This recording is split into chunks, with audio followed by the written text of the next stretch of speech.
Hello, I'm Susan Patricelli-Regan, and I'm very happy to be at the WDRC radio station with my guest today, Gary Byron. He is the voice of Talk of Connecticut. It's a real pleasure to be here, Gary.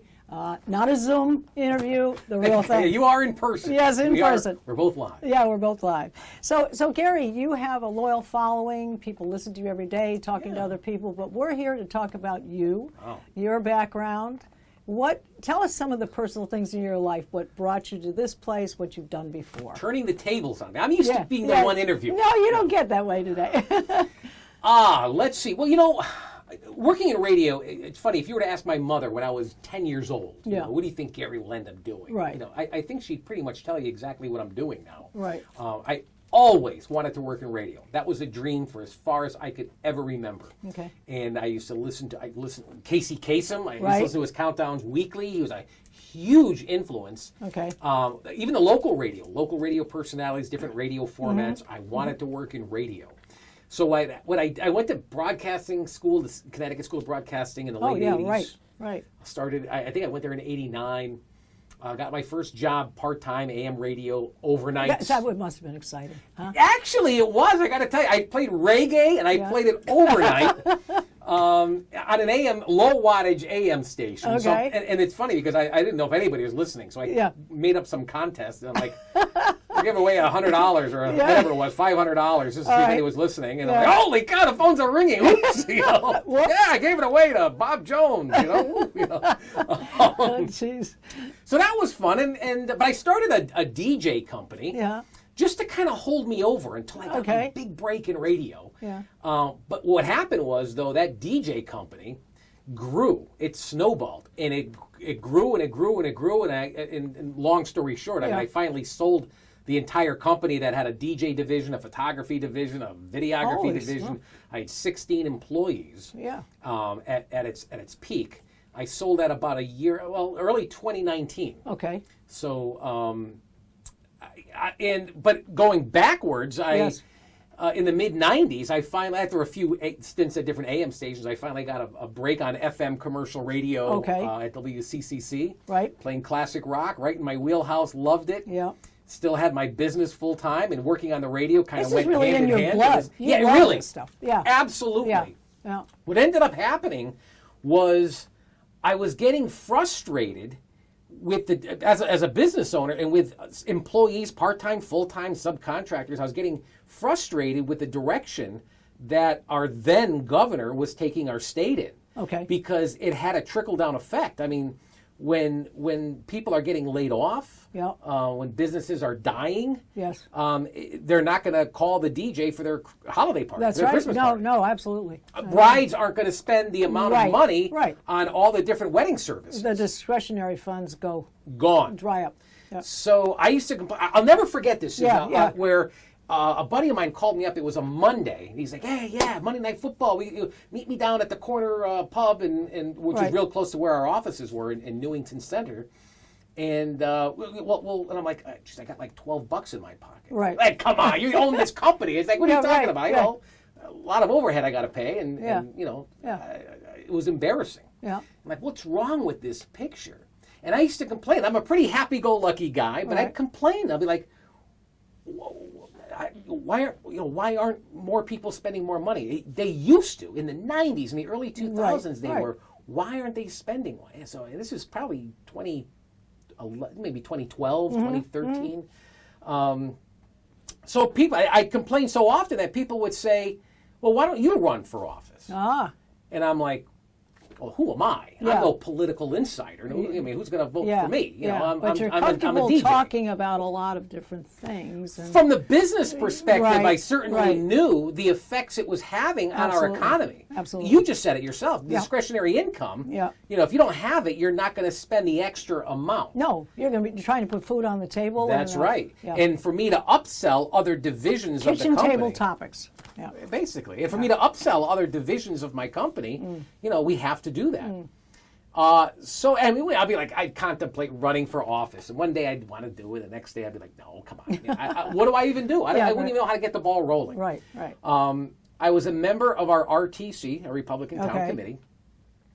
And they were looking for someone to run for the Connecticut State Legislature. Right. And then my name came up, and I said, let me think about this, because if I'm in, I'm all in. But it's a commitment. It's not running for. But you had them vetting you, and then. Well, yeah, and by the way, there were others as well. Yeah. But I really thought about it, and I talked to close friends, you have to talk to your members, family, without a doubt, because you know you don't know what might happen if you get involved. Lots of fun stuff. And I if I lost, then I just move on with my life. Right. But if I win, I mean, I what am I in for? Right. And a friend of mine, I said, just do it old school. You're going to knock on every door in the whole town, the whole district wide. Press the flesh, and press the flesh. Yeah, yeah. So I said, that's it. I'm going to do it. Yeah. And it was in 2014, and lo and behold, I knocked on every door. I won, and I never held elected office in my life. Never.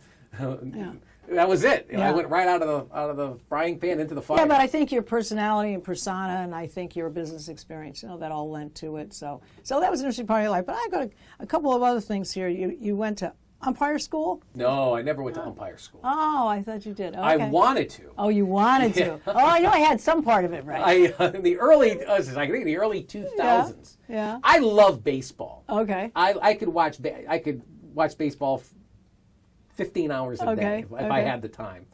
And I'm certainly past my prime to be playing baseball. Although what I did when I was younger, loved it. Okay. I contacted the Hunter Wendelstadt School of Major League Umpiring in Florida.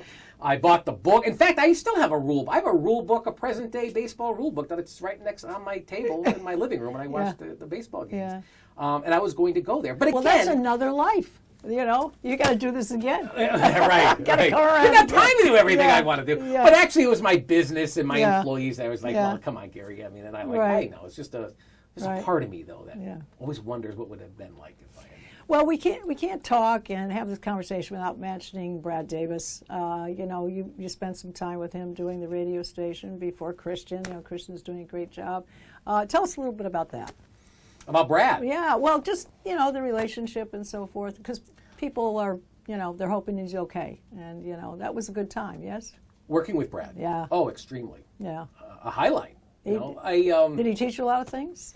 Yeah, interestingly enough, I interviewed Brad Davis. I had a show, maybe similar to yours, although it was in a studio. Right. And I interviewed, my goodness, I interviewed who's who in Connecticut, very similar to you. Right. It wasn't strictly politics; it was everything. And I mean, who else did I? It was even other radio figures, other radio personalities. And I interviewed Brad Davis. I think it was 2011. I think, and the video is out there somewhere. Yeah. It was like a half an hour sit down. Yeah. But going back to working with Brad, when I interviewed with WDRC to do sales. I had a lot of success in sales for my business, although it's a different type of selling when you're selling commercial spots and all that. But I understand the purpose of cultivating, business relationships and how important that is.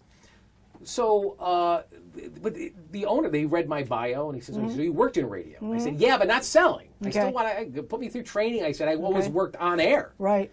And full time, I understand the discipline that it takes. He goes, "Well, I was reading up on you. You were in the House of Representatives." I said, "Yeah, I did 2 terms there." Yeah. He says, "So you really know all the movers and shakers?" It was the 27th district? 27th district, yeah. He says, "You know all the movers and shakers?" I said, "I know who the people are, who the contacts are, how that building runs." Right. And but going back to sales, I said, "So I mean, is there a list of clients I'm getting? Do I get my own?" And he said, "Well, I'll be in touch with you later today." Okay. And then, long story short, I get this agreement. And it had for sales and to co-host the Talk of Connecticut morning show with Brad Davis. And I actually said, under one condition, that Brad Davis approves of me. You have me in sales. That's what I came in here for and love it. But if he says yes, and the chemistry is there, then well, it was obviously there. It worked. Well, let's go back to the 27th district stint. What do you see as one of the greatest accomplishments you think you did while you were in the legislature? Oh, wow. Can you think of something that you thought might have been a highlight? You know, let me tell you something about being a state representative and the misconceptions thereof. And yes, to answer your question, there's several highlights that I've had. Some that I can share and some that are just very personal because they're for constituents. Of course. Sure. You know, the misconception is you go in, you serve on your committees, you take votes, you go into the chamber with the entire body, you know, and then you vote, you know, yay or nay on various, or debate, you know, and things like that. What really flies under the radar for various reasons is the one-on-one constituent work that you do. Okay. That to me is...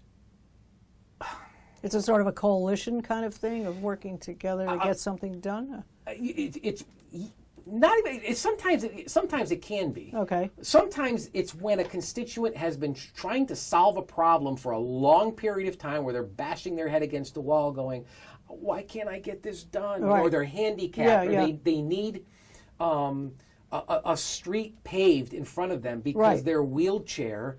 it's a state road, let's say, and their wheelchair, and their mailbox is not off their house, but maybe at the end of their driveway. You know, they can't get there, and they need to get the road paved or something like that. And it sounds simple, right? Yes, yes. But there's a lot of bureaucracy and red tape, and is that a state street, or I think the town maintains it, and there's this and that. But when a constituent has been working to try to solve a problem that is detrimental to their own safety and well-being, and they call me as their state representative and to get involved, and I'm able to get it accomplished. Yeah. There's nothing higher in this world than knowing that you have positively impacted someone's life in a positive way. Right. You know, and then there's bills that you write. Yeah. You know, I've written bills that would make any cruelty to animals be a felony rather than a misdemeanor. Sure. It's mandatory prison. I've written mental health bill. And by the way, not just written, but where they got voted into law, that they still exist today. Mental health when it comes to hoarding or substance abuse and you know, bills like that. Yeah. Well, I think it's the ability to be in a place where you can get something constructive done, whether, as you said, it's for a constituent, something they haven't been able to solve themselves, or it's something that will be overall to the benefit and better quality of life of the people in this state. Because I mean, you like the state, you love this state, and while we're talking about it, do you feel we've been handling things right with this COVID-19 thing? Do you think we've done the right things? Do you think we're opening it the right way? You know, that's a hard question to answer because there's nothing to compare it to. Compared to what? You know, the pandemic of California, 1918. or Florida, or Texas. But comparing Connecticut to California is pointless because they're completely different states, or completely different climates, or completely different populations. Fair answer. Yeah. Who do you compare Connecticut to? I guess attitude towards it. Maybe you can compare, if you even want to use the word compare, I guess, to our neighboring states. But even one of our neighboring states, New York, is entirely different than the state of Connecticut. Yet that seems to be the state that, or the governor of that state, that our governor likes to, model itself after. So I mean, are there things that are very good? Of course, especially right now as we tape this, where the numbers are decreasing, drastically. Yeah.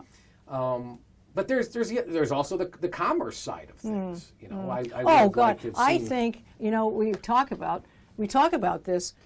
The economic fallout from this thing really is, and the stress and the anxiety could be as damaging, both physically and. Susan, I say that on the air. Yeah. I mean, absolutely. The aftermath of the actual coronavirus. And the hype that's around it, and the misinformation that is being disseminated. Thank you. And sadly, through our media. Yes. You know. Yeah. But I also understand. I also have a college degree. Okay. Good. in communications. Okay. And I understand the purpose of radio and television. Right. It is to sell commercials. Yes. I understand that. Yes. And how can you command the highest dollar to sell commercials? you have the most listeners, and people are going to tune into you for a longer period of time. True. And the whole, you can break it down more and more, but the crux of it is the higher your ratings, the higher you can, you can, or the greater your listenership. More you can charge for your advertising. And how do you do that? Well, you need to come up with a reason for people to tune into you. Well, let me just say this. I've heard more people say to me, because of all the misinformation, not your show, but the general misinformation, is the fact that they tune out. I'm not watching TV anymore.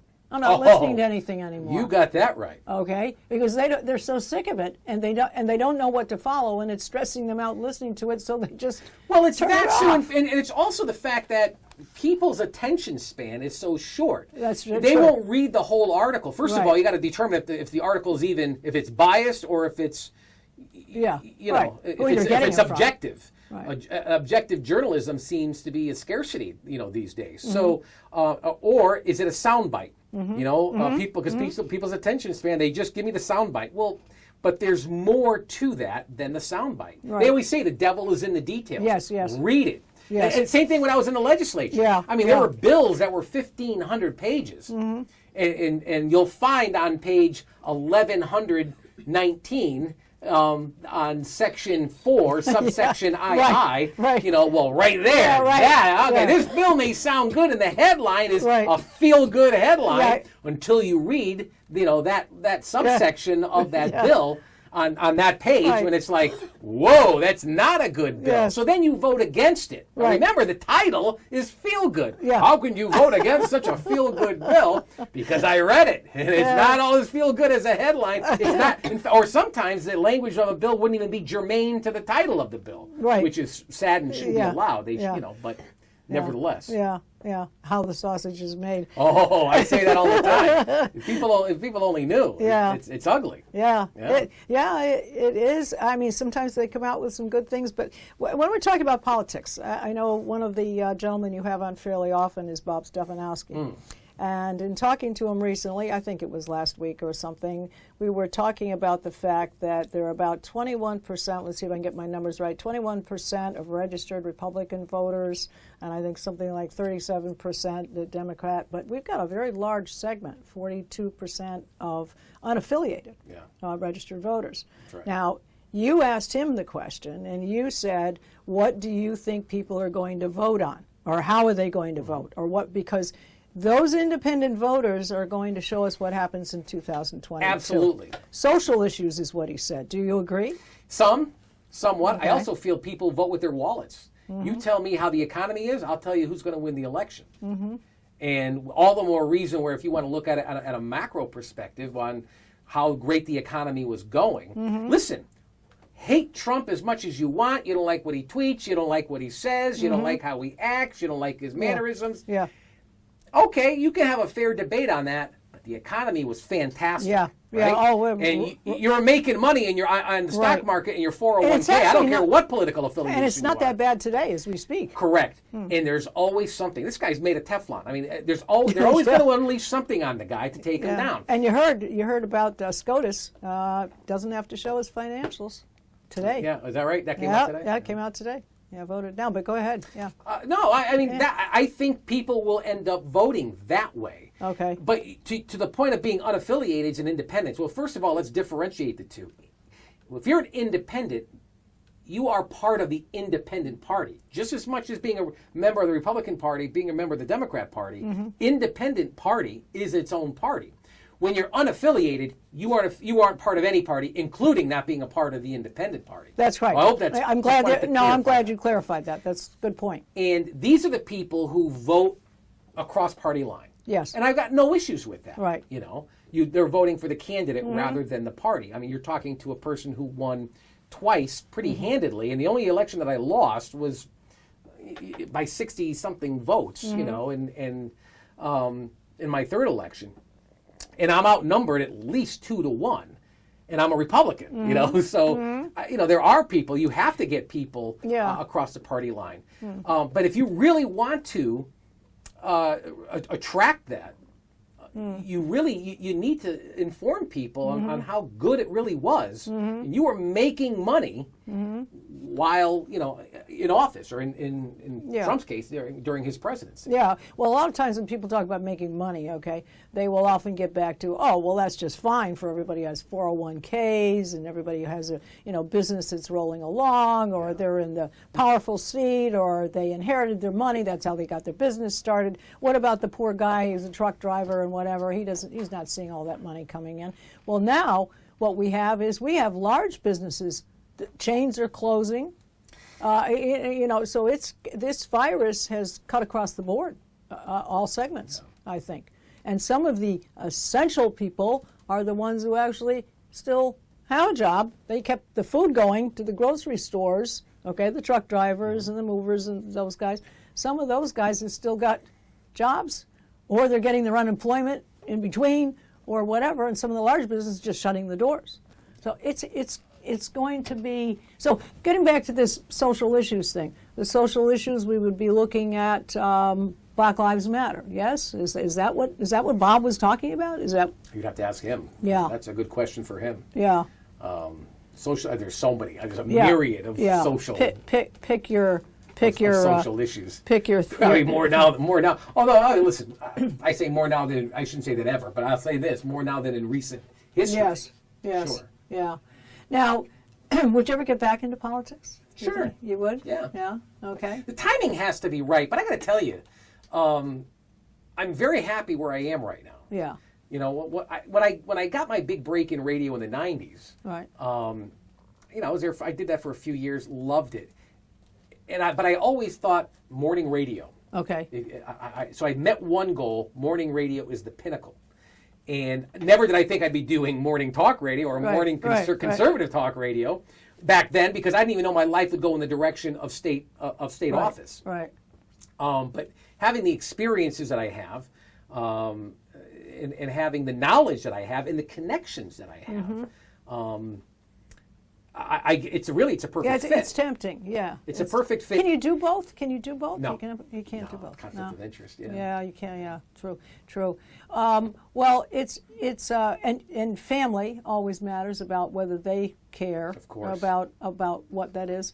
When you have your guests on, you have these regular everyday guests that call in. Okay, there's another guy. Those are the listeners, not the guests. The listeners. Yeah, listeners. Excuse me. Right. And so Bob, not Bob Stefanowski, but Bob, who likes to call you Byron. He calls. At least he calls me by one of my. He's an interesting fellow. Sure. Yeah. He's an interesting guy. And then you had an English lady on that she calls in, and then I think you have an Italian. There's so many. Of yeah. them. And what do you think inspires them? They like to get their opinions across. Sure. Who doesn't like to be heard? Yeah. And it's an interesting, and you give them plenty of time to talk, and you accept their, it's an interesting way you engage them. Well, thank you. Yeah. Thank you, Susan. Yeah. You do a great job. One of the things, let me share two things. Yes. One with guests and one with callers. With guests, what I would notice in researching morning talk radio that allowed call-ins. Right.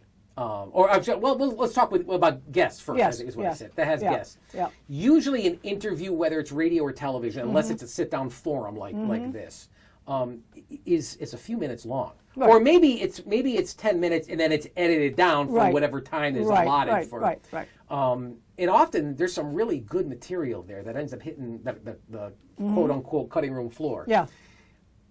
I like a more in-depth interview because I can start off with a question, and then there's so many follow-up questions that I'm like, well, what do you mean by this? Or whatever. Yeah, whatever happens to be. So I knew I wanted to have a more... plus, I had a television show, as I was telling you at the beginning of our time together, where I could ask more in-depth, more comprehensive, conduct more comprehensive interviews. So I knew that I wanted to have our guests be on more than just 6 minutes or 8 minutes. Yes. As far as our callers... our worst enemy is the clock, is the time. Yeah. So you got to fit in the commercials. Well, of course, but we know when our commercial breaks are. So if a person likes to, if they're faithfully listening every day, they know. Right now is not a good time because it's going to go to commercial in a couple of minutes. Right. But on the heels of that commercial break, boom, I'm going to go. That's what I'm going to call. Right. So, people want to be heard, as I was saying a moment ago. And so I think if they can voice their opinion, get something off of their chest, and especially when you have questions yourself where, why do they do it this way? Or, hey, I got a better way to do it. Let me give you my 2 cents.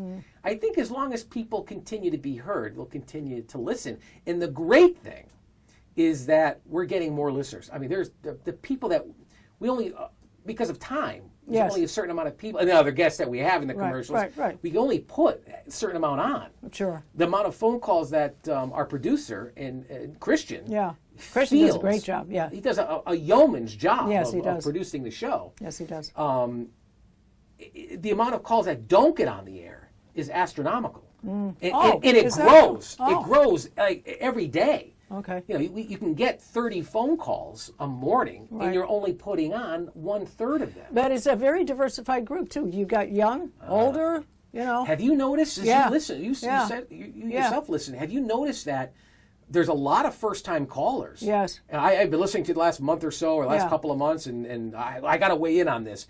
So they're not only are there more callers, they're younger callers, and it's good because again we're a political morning talk show. Yeah. Our younger demographic now engaging in politics is something you never heard of just a few years ago. Well, this is a forum too. It's a little like Facebook. I can call in. They'll only hear my first name. You know, they're going to hear what I sound like, but I can have an opinion and I can talk with somebody. You know, we welcome it. Yeah. The more, the merrier. Yeah. Well, it's been fun. I mean, this is great. I loved having this interview with you. The pleasure's all mine. Yeah. And so I want to remind our viewers here, you've got to remember to watch Gary Bryan, to listen to Gary Bryan. Byron. Excuse me, Gary Byron. See, you were just like, made the mistake. Sorry, folks. But you've got to listen to him 6 to 10 every day, Monday through Friday. Monday through Friday, 6 to 10 live. WDRC, all right. And don't be afraid to call in. He's going to look forward to hearing from you. AM 1360 in the Hartford area, but we're also on FM now, 103.3 FM in the greater Hartford area. Absolutely. Okay, great. Thanks so much. Yeah. Well, it's been a real pleasure. And I want to remind you that you need to watch all of our shows on ConnecticutValleyViews.com. It's been a pleasure having Gary here as my guest. I am Susan Patricelli Regan for Connecticut Valley Views. Thank you for watching.